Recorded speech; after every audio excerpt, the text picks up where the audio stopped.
efficace dans la sécurité des patients au bloc opératoire. L'Alliance mondiale pour la sécurité des patients au bloc opératoire, checklist ou bien outline. Comme on a la sécurité au bloc opératoire, la checklist est plus simple et très efficace. Les étapes, les objectifs et les résultats de checklist. Pourquoi la sécurité au bloc opératoire?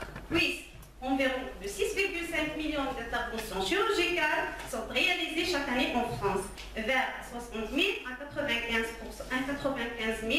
Des effets indésirables graves évitables surviendraient dans la période périopératoire, dont près de la moitié sont considérés comme évitables.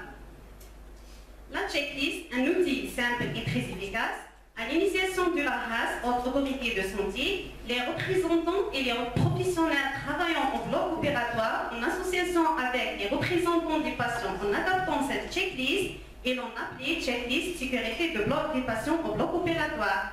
L'utilisation d'une checklist de vérification du matériel d'anesthésie est une obligation légale arrêtée de 3 à 10 1995.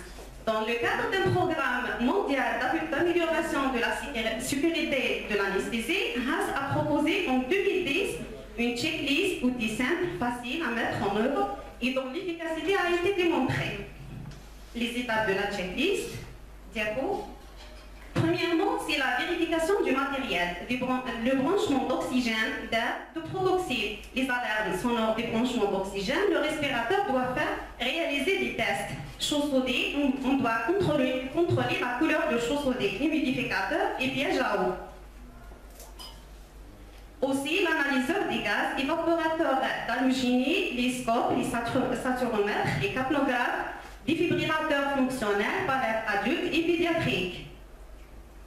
Préparation d'un tableau d'intubation, laryngoscopie, lumière fonctionnelle, lames de différentes tailles, sonde d'intubation à différentes tailles, seringue à DCC, montre un déchement, pince de Magil, canule de Guidel, spray d'anesthésie locale, sparadrap et masques faciaux.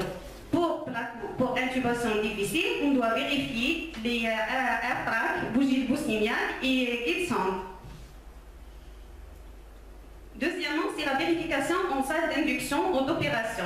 L'identité de patient, l'acte chirurgical, le côté à opérer, les feuilles de pré-anesthésie, date de consultation, antécédent, bilan opératoire, préopératoire, éventuellement ablation des prothèses dentaires ou auditives, des bijoux, douches antiseptiques.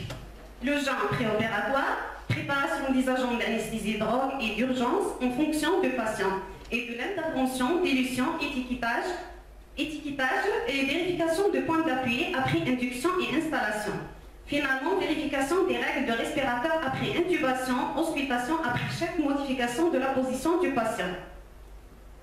Pour les objectifs de la checklist s'inscrit dans les évolutions organisationnelles dans les projets d'établissement visant à promouvoir la culture sécurité au bloc opératoire. Le mode d'action repose sur le partage des informations au sein des équipes et les vérifications croisées à chaque étape de l'intervention chirurgicale. L'objectif est de fournir aux équipes travaillant au bloc opératoire un outil simple et efficace de contrôle préopératoire à prioritaire à effectuer systématiquement pour améliorer le travail d'équipe. Diapo. Donc, la checklist a double objectif, garantir en permanence la sécurité des patients et introduire ou maintenir une culture et des valeurs qui permettent d'y arriver. Les résultats de checklist testés sur 8 sites, sur près de 80 000 patients. Diapo, s'il te plaît. On a le nombre des patients avant checklist et après checklist. On a diminution des décès de 1,5 vers 0,8 et les complications post-opératoires aussi de 11 vers 7. Les infections post-opératoires de 6,2 à 3,4%. Diapo, s'il vous plaît. Dans les pays de même, on va avoir les résultats en fonction des pays, les pays développés et les pays en voie de développement. Voici les pays développés. On a une diminution des complications post-opératoires de 10,3 vers 7,1 et le taux de mortalité de 0,9 vers 0,6. Et les pays en voie de développement aussi, on a des diminutions des complications post-opératoires et de la mortalité post-opératoire. Diapo. Voici la fiche qui doit remplir du checklist selon HAS 2010. Message, finalement, une checklist plus sûre pour épargner des vies, c'est notre priorité et notre objectif d'aujourd'hui. Merci pour votre attention.